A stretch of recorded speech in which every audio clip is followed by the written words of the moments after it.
Collectorate के सामने बकाया फसल बीमा क्लेम सहित 11 सूत्री मांगों को लेकर किसानों ने दिया धरना।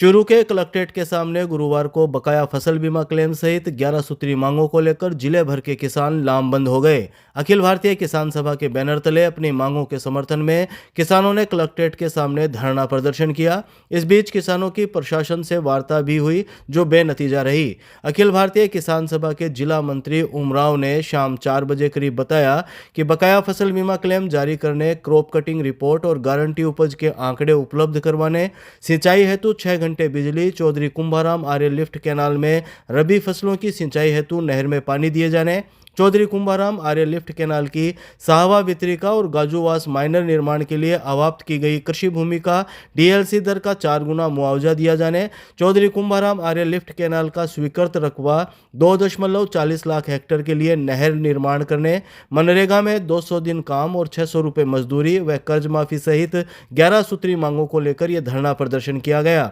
उन्होंने बताया कि सिंचाई के लिए नहर के पानी की उपलब्धता को लेकर आने वाले दिनों में किसान बड़ा आंदोलन करेगा। उन्होंने बताया कि यदि 20 दिनों में प्रशासन के द्वारा उक्त मांगे नहीं मानी गई तो आगे आंदोलन किया जाएगा। मांग है कि खरीफ 2021 का बीमा क्लेम क्रॉप कटिंग से दिया जाए, खरीफ 2000 का क्रॉप कटिंग से दिया जाए और 2023 का इस इलाके के अंदर खरीफ का एक बहुत बड़ा क्लेम है। बीमा कंपनी ने नाजायज तरीके से अपील लगा रखी है। उन तमाम मुद्दों को लेकर, बिजली का मुद्दा है, अभी नहर इलाके में सिंचाई का पानी को लेकर चौधरी कुंभाराम नहर के अंदर अभी लोगों को सिंचाई का पानी नहीं मिला है। इन तमाम मुद्दों को लेकर हमने आज 4 घंटा तक कलेक्टर में प्रदर्शन किया और आज हमें आने वाले समय के लिए आगे के आंदोलन की घोषणा करेंगे। किसानों का ये कलेक्टर के बाहर ही हजारों किसान बैठे हुए हैं। अभी हमने कलेक्टर साहब के साथ में खरीफ 2021 को लेकर, रबी 2022-23 और खरीफ 2023 को लेकर वार्ता की है और सरकार ने और यहाँ के प्रशासन ने कहा है कि खरीफ 2021 का जो आगे स्टेक होगी, स्टेक हो एक राज्य स्तर पर टेक्निकल वो समिति बनी हुई है, वो 24 फरवरी के बाद में होगी। उसमें हम ना निर्णय करेंगे 24 फरवरी के बाद में। तो जी कोई बहुत बढ़िया सकारात्मक नहीं रहा है। कलेक्टर साहब ने कहा है कि हम राज्य सरकार को लिखेंगे। ये मामला पूरा राज्य सरकार के लेवल का है, जिला लेवल पे अभी तो कोई पेंडिंग नहीं है। जिला लेवल पर निर्णय हुआ है, वो है ना, वो किसानों के पक्ष में निर्णय करके वो राज्य स्तर पर भेज दिए। वो पूरा मामला राज्य सरकार के देख रेख में होगा। विफल रही है जी पानी के मुद्दे पर। अभी पानी के ऊपर एक्शन आए हुए थे तारण जी आई जिनकी, वो पानी अभी पीने के लिए नहीं है। वो कह रहे हम सिंचाई का कहाँ से देंगे। तो सिंचाई के पानी को लेकर पूरे इलाके में एक बहुत बड़ा मूवमेंट शुरू होगा। राजकीय गोपीराम गोयनका स्कूल में ब्लॉक स्तरीय खेलकूद प्रतियोगिता आयोजित, विधायक हरलाल सारण रहे मौजूद। चूरू के राजकीय गोपीराम गोयनका स्कूल में गुरुवार को नेहरू युवा केंद्र चूरू, युवा कार्यक्रम एवं खेल मंत्रालय भारत सरकार के तत्वाधान में ब्लॉक स्तरीय खेलकूद प्रतियोगिता का आयोजन किया गया। स्वामी विवेकानंद युवा संस्थान तथा शाला क्रीड़ा संगम के सानिध्य में आयोजित इस प्रतियोगिता का उद्घाटन चूरू विधायक हरलाल सारण द्वारा किया गया। शाम 5 बजे जारी प्रेस नोट के मुताबिक विधायक हरलाल सारण ने बतौर मुख्य अतिथि अपने संबोधन में कहा कि जीवन में किसी एक खेल को जरूर अपनाना चाहिए।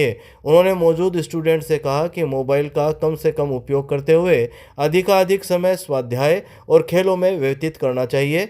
उन्होंने बताया कि उनके खुद के पास एंड्रॉयड मोबाइल नहीं है, केवल कीपैड फ़ोन है।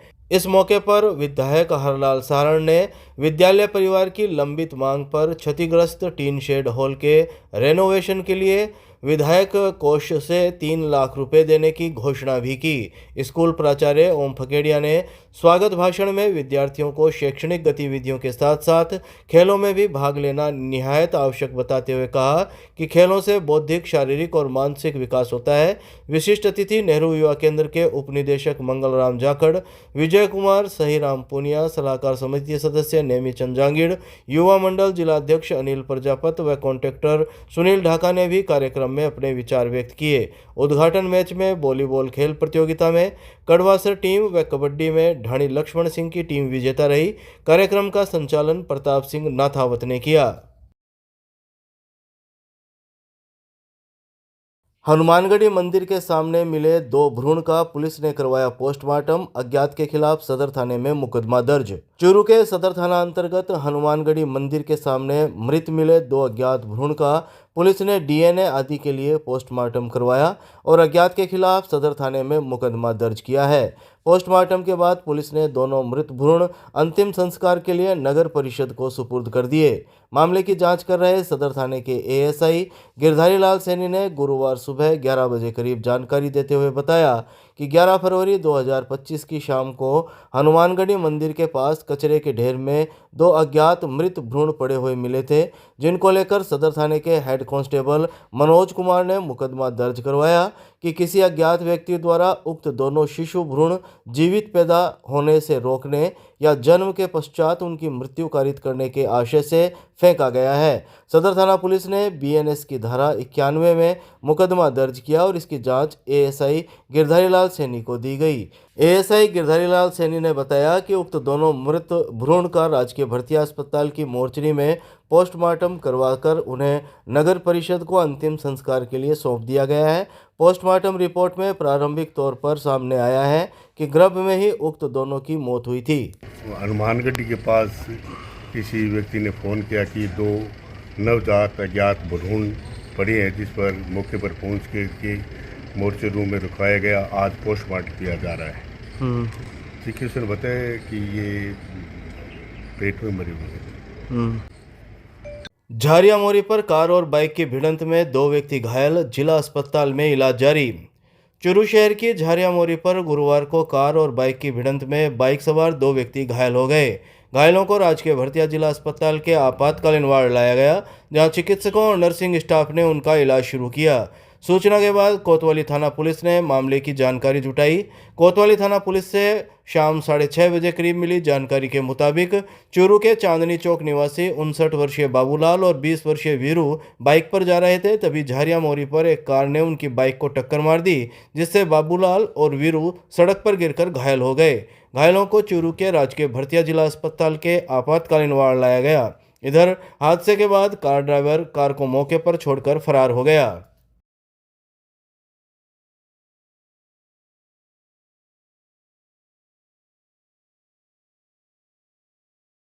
मैं अभिषेक सुराना, जिला कलेक्टर चूरू। आप सभी चूरू वासियों से निवेदन करता हूं कि विगत कुछ दिनों में हमने देखा है कि रोड एक्सीडेंट जो है वो बढ़ते जा रहे हैं, उसमें जानहानि भी काफ़ी हो रही है। इसको मद्देनज़र रखते हुए जिला प्रशासन, पुलिस प्रशासन और हमारे समस्त विभाग, हमारी जितनी भी रोड ओनिंग एजेंसी है, हमारा ट्रांसपोर्ट डिपार्टमेंट, ट्रैफिक मैनेजमेंट के लिए जो पुलिस है और अन्य सभी विभाग मिलकर प्रयास कर रहे हैं कि कैसे हमारी सड़कों को और अधिक हमारे लोगों के लिए सुरक्षित बनाया जाए। इसके लिए जो भी हमें संकेतक लगाने हैं, स्पीड ब्रेकर्स बनाने हैं, ब्लैक स्पॉट्स का निराकरण करना है, उन सब के लिए हम प्रयासरत हैं और इसमें रेगुलर वीकली लेवल पे इस पर हम मॉनिटरिंग करके काम कर रहे हैं। लेकिन इन सब के बावजूद हम ये देख रहे हैं कि कुछ ना कुछ कारणों से एक्सीडेंट बढ़ते जा रहे हैं। मेरा सभी चूरू वासियों से निवेदन रहेगा कि एक तो आप तेज़ गति का विशेषकर ध्यान रखें, गाड़ियों को तेज़ गति में ना चलाएं। हमारा कई बार हम देखते हैं कि रोड खाली होता है तो गाड़ी को बहुत अधिक गति से चलाया जाता है और स्पीड लिमिट को कई बार हम पास कर जाते हैं, तो ऐसा हमें नहीं करना चाहिए। दूसरा, यातायात नियमों की जब हम पालना करें, हम हेलमेट लगा के हमारे 2 व्हीलर्स चलाएं। हम 4 व्हीलर्स में चाहे फ्रंट सीट हो या चाहे बैक सीट हो, हमें सीट बेल्ट लगानी चाहिए। ये अपनी सुरक्षा के लिए ज़रूरी है। ये ना सिर्फ ट्रैफिक नियमों की पालना में आता है, बट आपकी जान माल की भी, आपकी सुरक्षा करना एक तरह से हमारी स्वयं की भी जिम्मेदारी है। तो हम इन चीज़ों का ध्यान रखें। साथ ही मेरा अनुरोध रहेगा कि जितने भी हमारे रोड्स पे अलग अलग आपको डायरेक्शन दिए जाते हैं संकेतक के माध्यम से, चाहे स्पीड के लिए, चाहे स्पीड ब्रेकर के लिए, चाहे मोड़ के लिए, उसका हमें विशेषकर ध्यान रखना चाहिए और उनकी पालना सुनिश्चित करनी चाहिए। और अंत में सबसे महत्वपूर्ण, अगर कहीं पे एक्सीडेंट हो भी जाता है तो ऐसे में हम राह चलते उसकी हमें मदद करनी चाहिए। सम्मान स्वरूप 10,000 रुपये का सरकार ने प्रावधान भी रखा है कि एक्सीडेंट में घायल किसी व्यक्ति को अगर कोई अस्पताल पहुंचाता है तो सरकार सम्मान स्वरूप उसको 10,000 रुपये का करती है गोल्डन आवर में हेल्प करने के लिए। तो मेरा सभी लोगों से अनुरोध रहेगा कि हम चूरू को और चूरू की सड़कों को हम सबके लिए और अधिक सुरक्षित बनाएं और इन चीज़ों का विशेषकर ध्यान रखें। मुझे लगता है कि हम सब मिलकर काम करेंगे तो हम और अधिक बेहतर रिजल्ट भी हमें देखने को मिलेंगे और जो सड़क हादसे बढ़ रहे हैं इनमें कहीं ना कहीं कमी जरूर आएगी। जय हिंद, जय भारत। सड़क सुरक्षा एक बहुत ही गंभीर विषय है। इसमें सड़क दुर्घटनाएं जो हो रही हैं उससे काफ़ी मासूम लोगों की लगातार मृत्यु हो रही है, जो एक किसी आपदा से कम नहीं है। उसके लिए चूरू जिले में प्रयास करा जा रहा है कि सड़क दुर्घटनाओं में कमी आए और जो मृतकों की संख्या है उसमें भी लगातार कमी है। एक भी मृत्यु जो है किसी भी व्यक्ति की उसके पूरे परिवार को बर्बाद कर देती है। इसी के तहत जो चूरू में है, पुलिस और प्रशासन लगातार एक्सीडेंट में कमी लाने का प्रयास कर रहा है।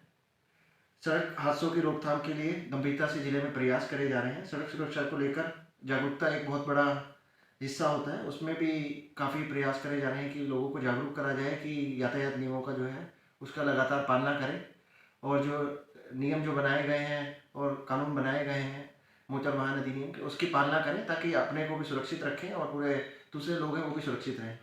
जो मृत्यु का कारण ज़्यादातर देखा जा रहा है एक्सीडेंट में जो हो रहे हैं, उसमें ओवर स्पीडिंग, बिना सीट बेल्ट के गाड़ी चलाना, बिना हेलमेट की गाड़ी चलाना, रॉन्ग साइड में गाड़ी चलाना और शराब पीकर गाड़ी चलाना, ये प्रमुख कारण जो चूरू में है वो समझ निकल के आ रहे हैं। तो इस पे पुलिस और प्रशासन जो है लगातार कार्रवाई भी कर रहा है, चालान भी बना रहा है, लेकिन इसके साथ खुद जागरूक होना बहुत जरूरी है आमजन को, जभी मृतकों के और ये सड़क दुर्घटनाओं में कमी आएगी। और इसमें मैं आमजन से अपील करना चाहूँगा कि सभी मिलकर इसमें प्रयास करें। आमजन जो है अपने नैतिक व मौलिक कर्तव्य जो हैं का निर्वहन करते हुए सड़क सुरक्षा गतिविधियों में अपना योगदान भी दें। और अगर कोई घायल आपको सड़क दुर्घटना में मिल भी जाता है तो आप प्रयास करें उसको कि अस्पताल में उसे समय पे पहुंचाएं। अगर जो उसको समय पे पहुंचाएगा उससे कोई पुलिस पूछताछ भी नहीं करेगी, जिस व्यक्ति ने मदद करी है उसको अस्पताल में पहुंचाने में, उसका जीवन भी बचेगा और उसको प्रशासन द्वारा सम्मानित भी किया जाएगा, नगद राशि भी दी जाएगी और सम्मानित भी करा जाएगा। जो लोग ऐसा काम करेंगे उनका जीवन तो बचा ही रहे, साथ में वो दूसरों के लिए भी एक उदाहरण साबित होंगे कि हम उनकी मदद कर रहे हैं, उनका जीवन बचा रहे हैं।